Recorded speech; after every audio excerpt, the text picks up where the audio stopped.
Hello friends, welcome back to my channel Earth Mom Dehradun. मैं हूं ज्योति और वेलकम है आप सभी का मेरे चैनल में। सो गाइस, जैसे कि मैंने अपनी पहली वाली वीडियो में बताया था कि ये वाला वीडियो मैं अपनी तरफ से एक डेडिकेशन और अपनी तरफ से एक छोटा सा एफर्ट के लिए मैंने ये वीडियो बनाया है। और आप लोग इस वीडियो को ज़रूर प्यार देना, ज़्यादा से ज़्यादा शेयर करना और कॉमेंट सेक्शन में भर भर के कॉमेंट आप लोग ज़रूर करना। तो दोस्तों, अभी आज से कुछ दिन पहले आप लोगों ने एक केस सुना होगा, वो था अतुल सुभाष जी का केस।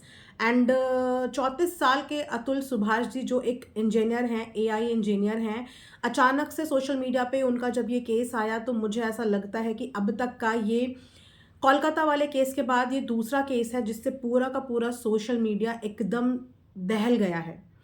एक बार कोलकाता वाला केस था, जिस केस के बाद बहुत ज़्यादा सोशल मीडिया पे बहुत तेज़ी से ये चीज़ें वायरल हुई।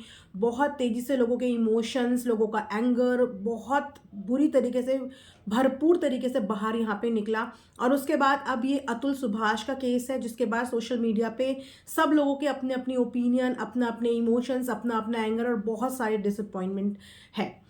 क्योंकि अतुल सुभाष ने जो 40 पेज का नोट अपने ये चीज़ करने से पहले छोड़ के गए हैं ना, उस नोट को पढ़ने के बाद मुझे लगता है कि ऐसी कोई भी आंख नहीं होगी जिस आंख से आंसू ना गिरा हो। बहुत हैरानी होती है ये चीज़ सुन के, पढ़ के, कि कोई बीवी, कोई ससुराल इतना ज़्यादा क्रूअल, इतना ज़्यादा लालची हो सकता है। चलिए, आप लोगों को सबसे पहले मैं अतुल सुभाष के बारे में एक छोटा सा इंट्रोडक्शन दे देती हूँ कि अतुल सुभाष वैसे तो बेसिकली बिहार के रहने वाले हैं, लेकिन वो बैंगलोर में काम करते थे क्योंकि उनका वर्क प्लेस बैंगलोर ही था। वो एक कंपनी में इंजीनियर थे, एआई इंजीनियर। 34 ईयर्स उनकी एज थी। 2019 में उनकी शादी हुई थी और शादी उनकी मैट्रिमोनियल साइट के थ्रू हुई थी, जहाँ पे दोनों की कंपैटिबिलिटी, दोनों की चीज़ें मैच करी और उसके बाद उनकी शादी 2019 में हो गई। ये सारी डिटेल्स जाने से पहले उस लेटर में लिख के गए हैं। 2019 में शादी के बाद सन 2020 में उनका बेटा हो गया। बात यहाँ पे ये हो रही थी कि जो उनकी वाइफ थी, अकॉर्डिंग टू उनकी जो नोट वो छोड़ के गए हैं उसके हिसाब से उनकी वाइफ बहुत ज़्यादा डिमांडिंग थी। हम इसको डिमांडिंग नहीं बोलेंगे, हम इसको बोलेंगे ओवर डिमांडिंग। उनके अकॉर्डिंग उनकी वाइफ हर फंक्शन, हर पूजा में 6-6 साड़ियाँ और एक न्यू गोल्ड सेट की डिमांड करती थी। यहाँ तक कि अतुल सुभाष ने अपने ससुराल वालों को, यानी कि अपनी वाइफ के पेरेंट्स को 20 लाख रुपए उनके बिजनेस स्टार्ट करने के लिए भी दिए थे। लेकिन ये पैसों का सिलसिला ख़त्म नहीं हो रहा था। वो हर बार कुछ ना कुछ डिमांड करते और हर बार डिमांड पहले से ज़्यादा बढ़ती जा रही थी, जिसकी वजह से वो एक टाइम पे आके बहुत ज़्यादा परेशान हो गए और 2021 में उन्होंने उन्हें पैसे देने बंद कर दिए। बस फिर क्या था, वहाँ से ये बोलिए कि उनकी ज़िंदगी की उल्टी गिनती या उनकी ज़िंदगी का एक बुरा फेज़ शुरू हो गया। जैसे ही अतुल सुभाष ने अपनी बीवी के मायके वालों को पैसे देने बंद कर दिए, उनकी बीवी उनके बेटे को लेके उन्हें छोड़ के अपने मायके चली गई। यहाँ तक कि मायके जब वो चली गई तो अतुल सुभाष ने इस रिश्ते को ख़त्म करने का फैसला किया कि चलो, अगर कोई भी रिलेशनशिप टॉक्सिक हो जाए या जहाँ पे नहीं बनती तो फिर अपने पास एकमात्र सहारा होता है, वो होता है इस रिश्ते से सेपरेट हो जाना या फिर डाइवोर्स फाइल कर लेना। तो जब डाइवोर्स मांगा अतुल सुभाष ने, तो वहाँ पे डाइवोर्स के नाम पे अतुल सुभाष को जो मिले वो थे सिर्फ एलिगेशंस, एलिगेशंस, एलिगेशंस। एक छोटा सा डाइवोर्स केस, जिसके बदले में अतुल सुभाष पे उनकी वाइफ और उनके मायके वालों ने एक नहीं, दो नहीं, 9 मेजर केसेस थोपे, जिसमें से कि एक उनके ऊपर दहेज का केस भी था। वैसे तो ये दहेज का केस हमारी सोसाइटी में, हमारे लॉ में उन तमाम महिलाओं के लिए बना है जो आए दिन दहेज के चक्कर में बलि का बकरा बन जाती हैं, या आए दिन दहेज के चक्कर में किसी ना किसी की बेटी इस दुनिया से छिन जाती है। लेकिन कुछ लोग जो इस दहेज केस के आड़ में इस तरीके से सामने वाले इंसान को इतना बेबस और मजबूर कर देते हैं कि लास्ट में उसके पास कोई भी ऑप्शन नहीं बचता। तो जब उन्होंने अपनी वाइफ को डाइवोर्स देने का फैसला किया, तो उनकी वाइफ ने उसके बदले में डाइवोर्स का केस नहीं किया। उनकी वाइफ ने उसके बदले में उनके ऊपर दहेज और न जाने कितने 9 मेजर केसेस करे। और सबसे हैरानी की बात यह है कि जिस जगह पे वो रहती भी नहीं थी, वो केस उन्होंने वहाँ से फाइल करे, यानी कि बिजनौर से, जो कि यूपी में पड़ता है। वो खुद भी यूपी में नहीं रहती थी, लेकिन उसके बाद भी उन्होंने केस बिजनौर से फाइल किया, जिसके चक्कर में पिछले 2 साल में अतुल सुभाष को कम से कम 50 से ज़्यादा बार जाना पड़ता था। वो बैंगलोर में अपना जॉब करते थे, प्राइवेट सेक्टर में जॉब करते थे और अपने केसेस की वजह से उन्हें 50 से ज़्यादा बार बिजनौर, जो कि बैंगलोर से कितनी दूर है, आना जाना पड़ता था। जिस दिन इस केस की लास्ट हियरिंग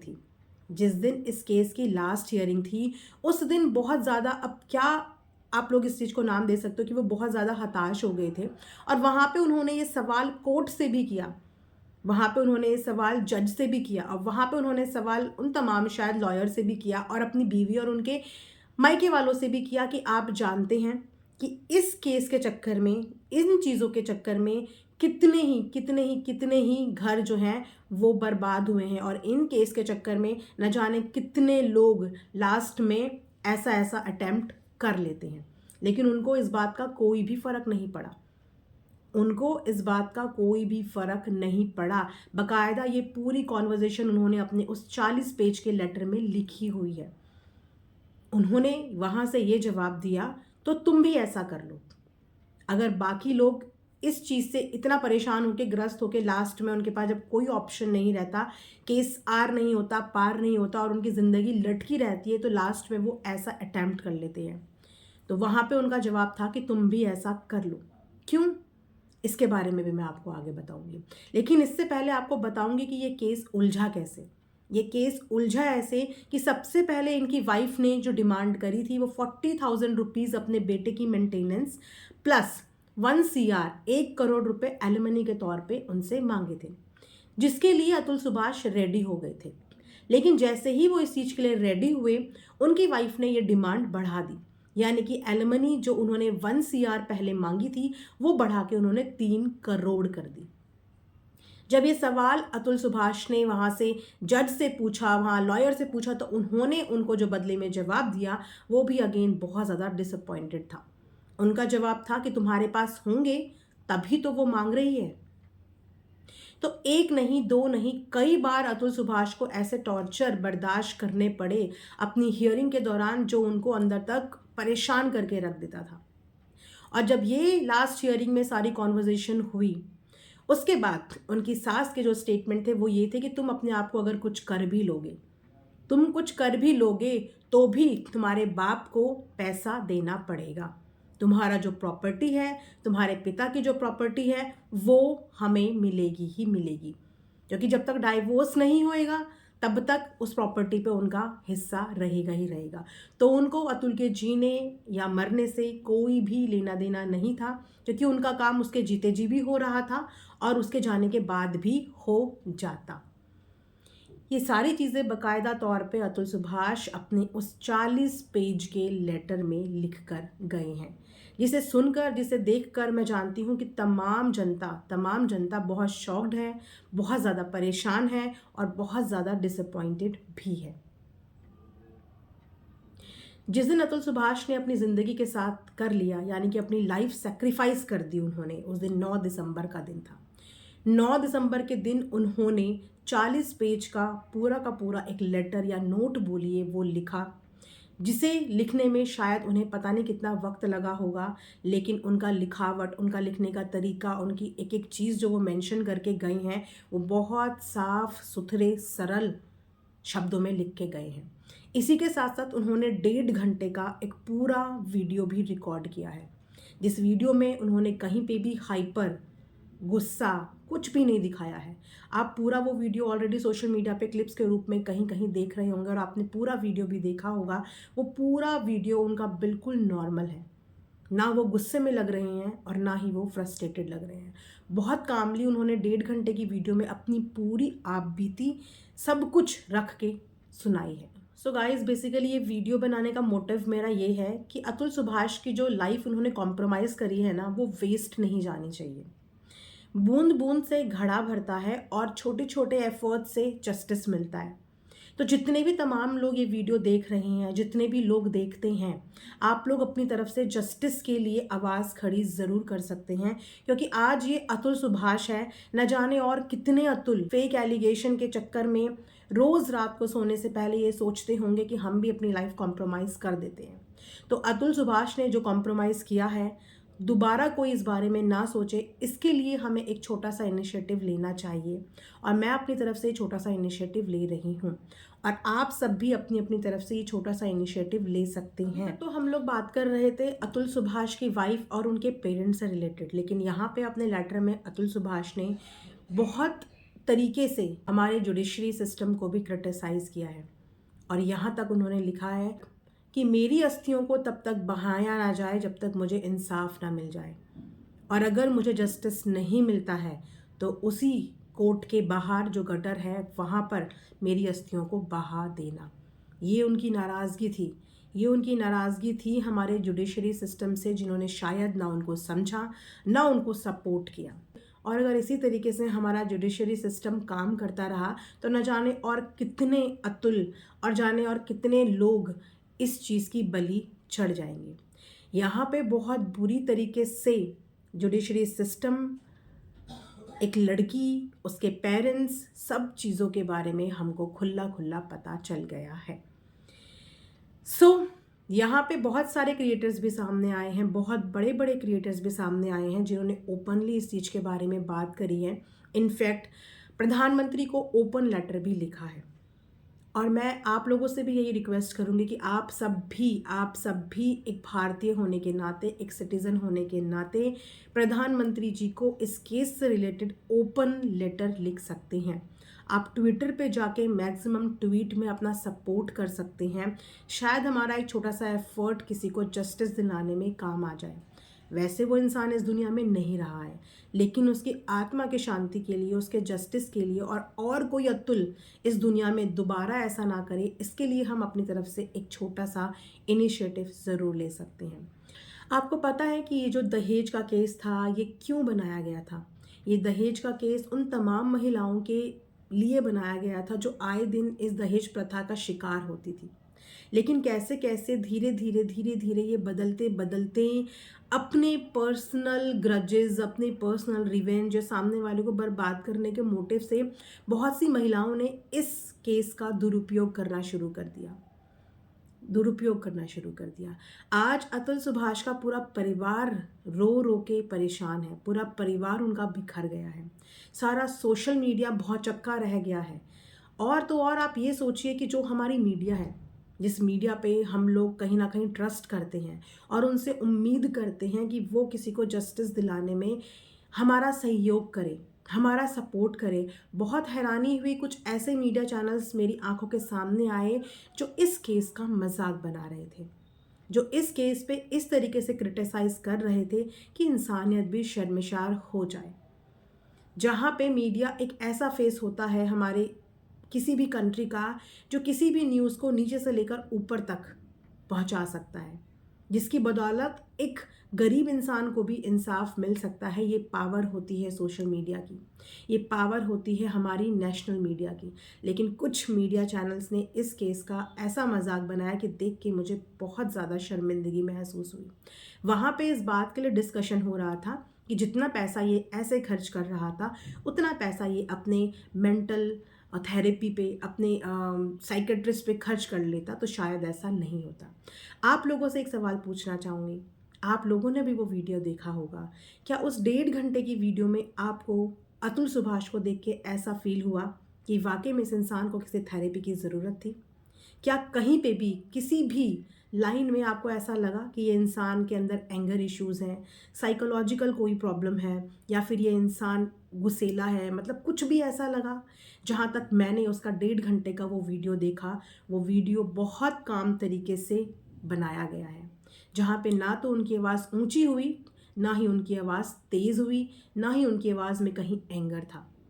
और जो 40 पन्नों का लेटर वो लिख के गए हैं, एक बार उस लेटर को जाके जिन्होंने नहीं पढ़ा है वो पढ़िए। और जो मीडिया चैनल्स इस बात का मजाक बना रहे हैं, उन्हें भी बोला जाएगा कि एक बार जाके उस लेटर को पढ़िए। आपके अंदर तो शायद कोई साइकोलॉजिकल इशू नहीं होगा, आपको शायद कोई थेरेपी की ज़रूरत नहीं होगी, तो आप सिर्फ 10 पन्नों का लेटर लिख के दिखा दो। आप सिर्फ 10 पन्नों का लेटर लिख के दिखा दो, और जिस इंसान को जो इस दुनिया से चला गया आप ये ज्ञान दे रहे हैं कि इतना पैसा अपनी थेरेपी पे खर्च कर लेता, तो आपको पता चल जाएगा कि थेरेपी की ज़रूरत आखिर किसको है। जिस इंसान को साइकोलॉजिकल प्रॉब्लम होती है वो 40 पन्नों का पेज इस तरीके से नहीं लिखता। उसकी एक एक चीज़ सिस्टमैटिक थी, एक एक चीज़ सिस्टमैटिक। वो इंसान जिस परेशानी से डील कर रहा था वो परेशानी उसकी कम होने का नाम नहीं ले रही थी। उसके पास कोई ऑप्शन ना तो उसकी फैमिली ने छोड़ा था और ना ही आई एम सॉरी हमारे जुडिशियल सिस्टम ने। काश कि थोड़ा सा नर्म औरत के साथ आदमी के लिए भी ये जुडिशरी सिस्टम हो जाता तो आदमी इस तरीके से अपने साथ नहीं करते। आज एक बाप ने अपना जवान बेटा खोया है, आज एक भाई ने अपना भाई खोया है और सबसे बड़ी बात कि एक माँ ने अपना बेटा खोया है। क्या आपका ये मजाक, क्या आपकी ये थेरेपी या आपका ये क्रिटिसिज्म उस माँ का बच्चा लौटा सकता है, उस बाप की औलाद लौटा सकता है, उस भाई का भाई लौटा सकता है?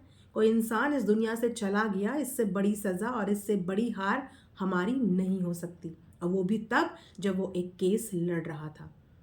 इंसाफ के केस में बिना कोई सज़ा सुने हुए, बिना उसका रिजल्ट आए हुए एक इंसान अपनी लाइफ सेक्रीफाइस करके चला गया। ये शेम है हमारे जुडिशरी सिस्टम पे, ये शेम है हमारे लॉ पे कि ड्यूरिंग द केस कोई इंसान अपनी लाइफ गिव अप कर गया, क्योंकि उसको इस हद तक मजबूर कर दिया गया था। उसको सुनने वाला कोई नहीं था। तो अब उसके जाने के बाद भी क्या उसको सुनने वाला कोई नहीं है? क्या अतुल सुभाष को इंसाफ अभी भी नहीं मिलेगा, या इसी तरीके से आज 2 मीडिया, परसों 4 मीडिया, उसके बाद 10 मीडिया उनका मजाक बना के इस चीज़ को यहीं पे दबा देंगी, या फिर अगेन एक और केस फाइलों के अंदर पड़ा पड़ा सालों साल तक इसी तरीके से रद्दी में बिक जाएगा। तो इसीलिए हम सब लोगों को एकजुट होकर अतुल सुभाष को जस्टिस दिलाने के लिए अपना कंट्रीब्यूशन देना चाहिए, और इंडियन लॉ को इस मामले में स्ट्रिक्ट होना पड़ेगा। ये हर जगह पे हर बार गलत आदमी नहीं होता, हर जगह पे हर बार अत्याचार सिर्फ औरत पे नहीं होता।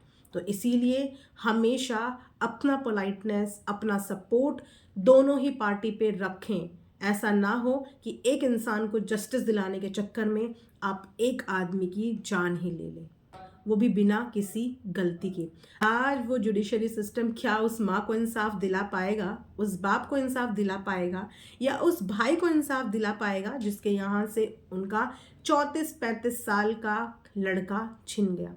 इंतज़ार रहेगा मुझे अपने इंडियन लॉ पे, और मैं देखना चाहूँगी कि जिस कोर्ट में ये केस चल रहा था और जिस कोर्ट में केस लड़ते लड़ते एक आदमी 34 साल की उम्र में जीवन जिंदगी से हार गया, अब उसके जाने के बाद उसको इंसाफ दिलाने के लिए वो कोर्ट, वो लॉयर, वो जज, वो जुडिशरी सिस्टम क्या करता है? आप भी यही हैं, मैं भी यही हूँ। इस केस से रिलेटेड कोई भी मेजर अपडेट मेरे पास आएगी तो मैं टाइम टू टाइम आप सबके साथ शेयर ज़रूर करूँगी। ये वीडियो मैं यहीं पे एंड करती हूँ। Thank you so much for watching earth Mom Dehradun.